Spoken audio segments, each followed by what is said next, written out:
Les associations Zaba et Miracle ont uni leurs efforts en faveur des personnes vivant avec l'autisme. Une conférence débat s'est tenue à Brazzaville le samedi 25 avril 2026 au centre Bantu Culture de Bakongo autour du thème Guérir par l'art. Cet événement a réuni des professionnels de santé, des artistes ainsi que des acteurs de la société civile avec pour objectif de sensibiliser le public mais surtout d'apporter du réconfort aux parents souvent confrontés aux moqueries et à la stigmatisation. Le but de cette conférence a été de sensibiliser les parents vivant avec enfants ayant un spectre autistique, d'en parler déjà, de trouver des solutions ensemble parce que nous nous sommes rendus compte que ces enfants-là sont négligés, ils sont abandonnés à eux-mêmes, ils sont même traités de sorciers alors que parfois ils ne le sont pas.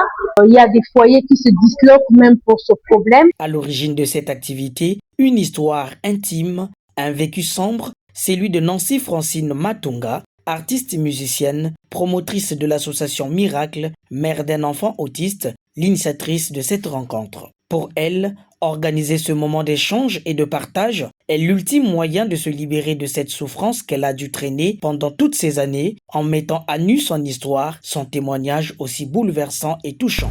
Vous pouvez me voir en train de rire, en train de parler, mais au-dedans de moi, ça bouillonne. J'ai gardé espoir.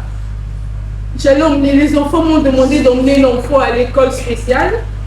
Quand je suis arrivée à l'école spéciale, j'ai essayé de voir l'état des enfants qui étaient là-bas.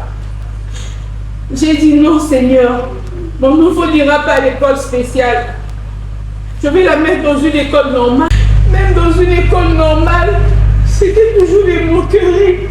Enfin avec les enseignants. Tu arrives, on t'apprend qu'on a tapé ton enfant. Tu essaies de te défendre. Tu te chamailles même avec les maîtresses. Et après, quand tu arrives à la maison, tu te dis, Seigneur, jusqu'à quand je vais continuer ainsi?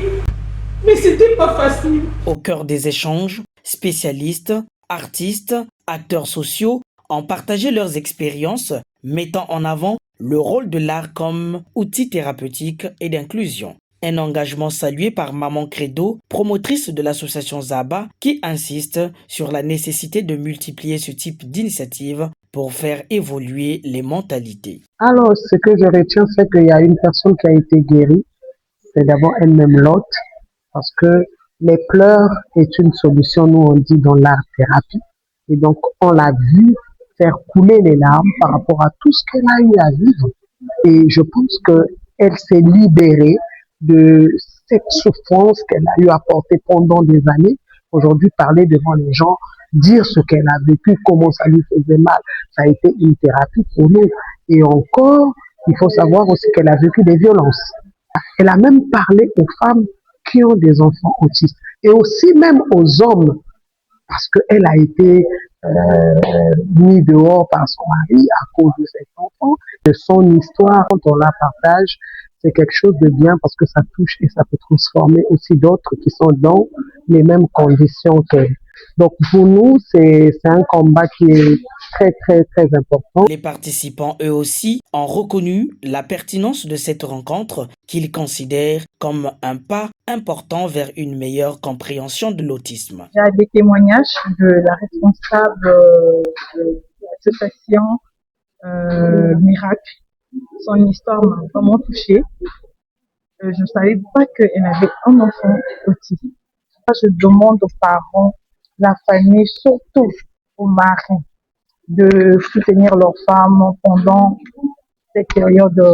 À travers cette conférence, les organisateurs entendent briser les idées reçues et promouvoir une perception plus juste de l'autisme au sein de la société congolaise. Contrairement aux discours discriminatoires encore répandus, l'autisme ou trouble du spectre de l'autisme est un trouble du neurodéveloppement. Il se traduit par un fonctionnement différent du cerveau, notamment dans la communication, les interactions sociales et certains comportements. Tout compte fait, l'autisme n'est pas en soi une maladie à guérir, plutôt une différence à accepter, à comprendre et à accompagner. J'apporte mon réconfort auprès de toutes les mamans qui vivent avec des enfants autistes. Je lance un appel à tous ceux qui ont la possibilité de nous aider en tant que parents de ces enfants, d'aider ces enfants, les institutions, les ONG, l'UNICEF, le gouvernement congolais.